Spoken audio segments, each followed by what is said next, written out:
Attention, Foxborough faithful. If just thinking about that opening kickoff already sends chills down your spine, you're exactly where you need to be. Today, we've got serious and electrifying news to break down. The countdown still shows weeks until the football flies through the NFL sky again, but believe me, inside the Patriots locker room, the intensity is off the charts. Every corner of Gillette Stadium is buzzing. Roster moves, strategic adjustments, and hidden conversations are all brewing beneath the surface. This isn't just any offseason, it's a critical stretch that could define everything we'll witness this year. Rumors are swirling like a New England blizzard. Some whispers are strong enough to reshape the entire destiny of the team. And whether you've been repping the Patriots since the first Super Bowl or you just joined the ride, you'll want to be up to speed on every detail. Before we dive headfirst into all the behind-the-scenes updates and the stories no one else is telling you, do me a quick favor, hit that like button down below. It helps this content reach more die-hard fans who bleed blue, red, and silver. And if your heart beats in sync with this franchise,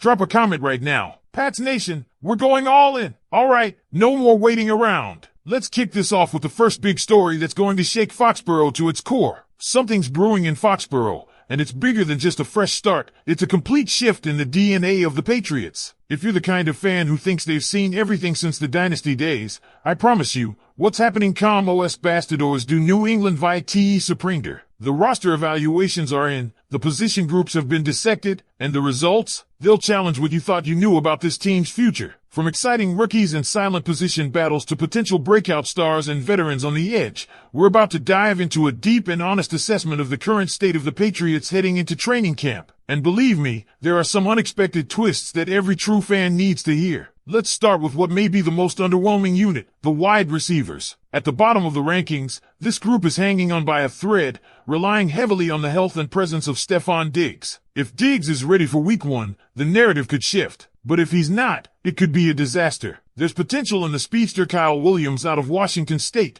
who's already drawing eyes in minicamp and OTAs. But let's be real, expecting a rookie to carry the passing game and become the first 1,000-yard receiver since Julian Edelman in 2019? That's a gamble. After Williams, there's Pop Douglas in the mix, but no true WR2 that gives confidence. And that leaves rookie QB Jerod Mayo in a precarious position, searching for open targets in an offense still trying to find its identity. Unless someone unexpectedly steps up, this group may struggle to make an impact, especially without a clear WR1 or any real depth. Moving on to special teams, ranked 9th, there's been some solid upgrades, but nothing eye-popping. Andreas Borgales, the rookie kicker out of Miami, has impressed by nailing 19 out of 20 kicks during 5 open practices. That's the kind of consistency the Patriots need after years of unreliable kicking. Marcus Jones is set to return punts, Antonio Gibson on kickoffs, and long snapper Julian Ashby was also drafted. While none of this screams elite, the unit is quietly stabilizing, a foundational necessity in Belichick-era football that new leadership is trying to maintain. At number 8, the offensive line is undergoing a transformation. It was one of the weakest units last season,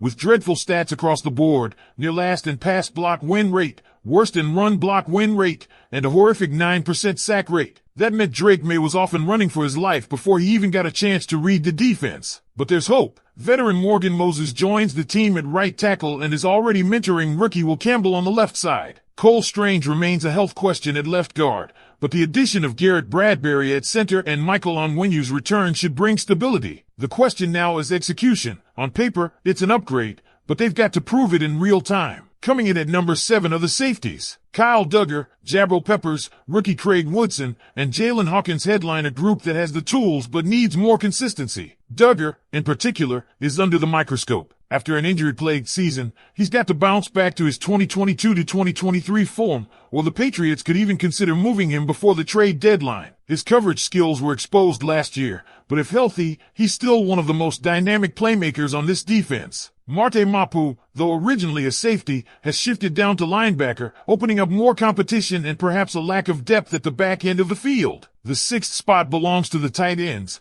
and this is where things start to get interesting. Hunter Henry and Austin Hooper form one of the more underrated duos in the NFL. With both healthy and with a full season of chemistry alongside Jerod Mayo, the Patriots are poised to lean into a heavy 12 personnel strategy. Combined, Henry and Hooper hauled in 110 catches, rare production from the tight end position. Behind them, there's an intriguing battle for the third TE slot between CJ Uzomah and rookie Jaheim Bell. Depth matters in this scheme, and having a stable, reliable tight end group could become a safety blanket for Maye as he adjusts to the NFL. And now we're getting into the meat of the roster, the position groups that could be the backbone of this team's resurgence. At number 5, we've got the running backs. Rhamondre Stevenson is back and determined to reclaim his 2022 form after an injury-hampered 2023. If he can fix his fumbling issues, he's a bruising back with 1,000-yard potential. But the real wild card? Rookie Tavon Henderson. A dynamic pass catcher with elite speed, Henderson is already drawing comparisons to James White. He could become RB1 if Stevenson stumbles,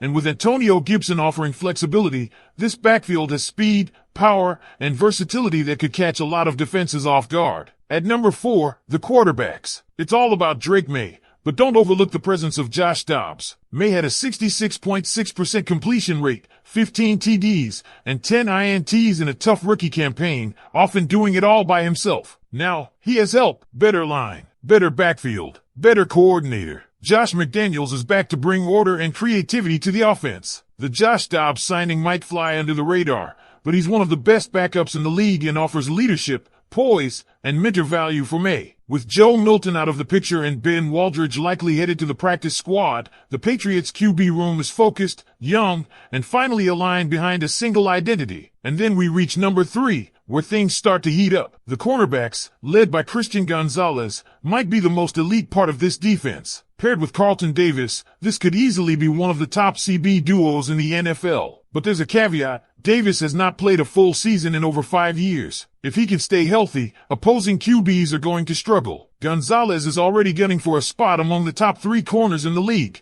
and the swagger is justified. Behind them, Marcus Jones is still a valuable piece, but the depth here will need to step up if injuries hit again. We still have the 2 top-ranked position groups to go, and trust me, they will redefine how you see this team's potential. But I want to hear from you first. What's your take so far? Are we underrating the offensive line? Is the wide receiver room truly doomed without Diggs? Drop your thoughts in the comments right now, and stay tuned, because part 2 is going to reveal exactly why the Patriots' front 7 might be the scariest in the league. Coming in at number 2, it's the defensive line, a unit that could single-handedly flip games in the Patriots' favor. This group is stacked with proven disruptors and young breakout candidates ready to impose their will. Let's start inside with Christian Barmore and Milton Williams. When Barmore has been healthy, before he dealt with blood clot issues, he looked like a top 5 interior lineman, plain and simple. His blend of quickness and power makes him a nightmare for guards and centers. Milton Williams is just as intriguing. He never logged over 50% of snaps in Philly because that defensive front was loaded, but in the Super Bowl, he was harassing Patrick Mahomes every time Mahomes tried to climb the pocket. Now, Williams has a chance to finally be unleashed as a true starter, and the Patriots plan to let him hunt. On the edges, Keon White is quietly emerging as the candidate for a massive second-year leap. His explosiveness pops on tape, and this staff believes he can push for double-digit sacks if he refines his technique.